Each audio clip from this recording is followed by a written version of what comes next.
నుంచి ఎగువన కురుస్తున్న భారీ వర్షాల నేపథ్యంలో ప్రసిద్ధ పుణ్యక్షేత్రం ఏడుపాయల వనదుర్గమ్మ ఆలయం 8 రోజులుగా దిగ్బంధంలోనే ఉంది.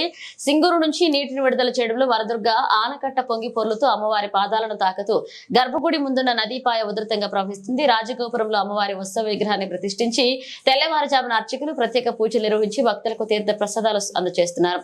వరద ఉధృతి తగ్గగానే యథావిధిగా మూల విరాట్ అమ్మవారి దర్శనం కల్పిస్తామని ఆలయ ఈవో చంద్రశేఖర్ తెలిపారు. వనదుర్గ ఆనకట్ట నిండడంతో 2 పంటలు పండుతాయని రైతులు హర్షం వ్యక్తం చేస్తున్నారు. ఇక మంజీరా ఉధృతంగా ప్రవహిస్తున్న నేపథ్యంలో నదీ పరివాహక ప్రాంత రైతులు అప్రమత్తంగా ఉండాలని, జాలర్ల వేటకు వెళ్లకూడదని నీటిపారుదల శాఖ అధికారులు సూచించారు.